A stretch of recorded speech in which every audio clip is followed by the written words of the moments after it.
Welcome to Smart Stock Watch, your go-to channel for in-depth financial analysis.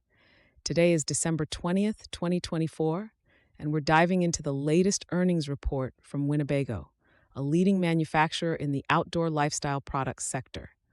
Joining us is John, our senior analyst from Smart Stock Watch. John, thanks for being here.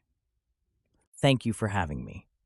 It's a pleasure to discuss Winnebago's first quarter fiscal 2025 results, especially given the current challenges in the outdoor recreation market. Revenue and profitability overview. Let's start with the top line.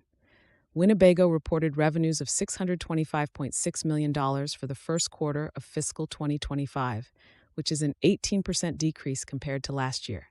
John, what are the key factors behind this decline? The decline in revenue is primarily due to lower unit volumes and a shift in product mix towards lower price point models.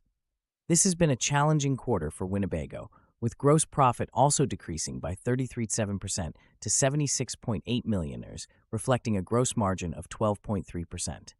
And what about their profitability? Winnebago reported a net loss of $5.2 million, translating to a net loss per diluted share of 18 cents. However, on an adjusted basis, the loss per share was 3 cents, which is better than the GAAP figure but still reflects the tough market conditions. Segment performance analysis. John, can you break down the performance across Winnebago's different segments? Sure. The towable RV segment saw revenues of $254.0 million, down 23.2% from last year, mainly due to lower unit volumes. The motorhome RV segment also faced a decline, with revenues dropping 18.7% to $207 million. However, the marine segment was a bright spot, with revenues increasing by 3.6% to $90.5 million, driven by targeted price increases and higher unit volumes. It seems like the marine segment is performing well, despite the overall challenges. Absolutely.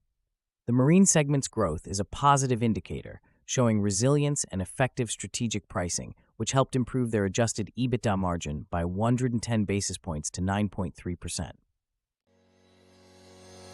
Strategic initiatives and market outlook. Winnebago has been active in terms of capital allocation. Can you tell us more about their strategic initiatives?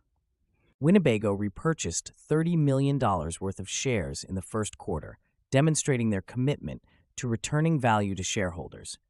Additionally, they declared a quarterly cash dividend of 34 cents per share.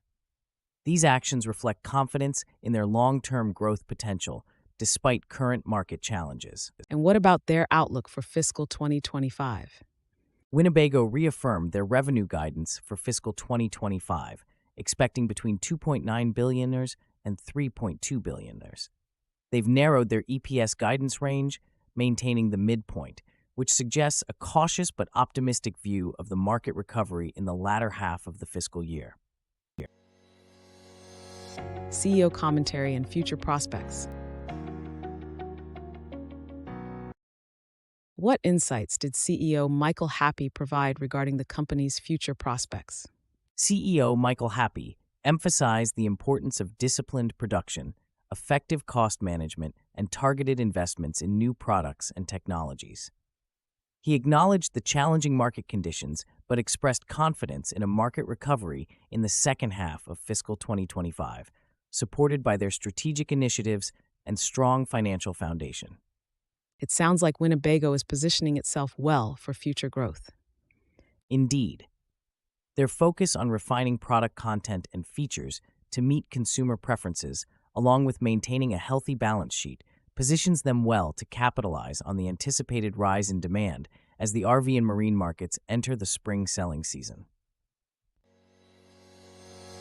EPS forecast and analyst expectations. John, let's discuss the EPS forecast.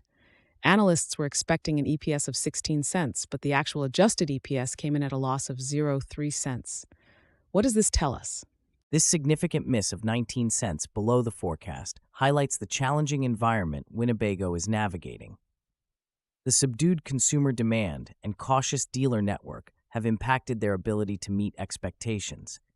However, the company's strategic focus on cost management and new product development is aimed at mitigating these challenges moving forward. How are analysts reacting to this miss? While the miss is concerning, analysts are likely to focus on the company's long-term strategies and their potential to drive recovery in the latter half of the fiscal year. The market will be watching closely for signs of improvement in consumer demand and inventory management. Key takeaways.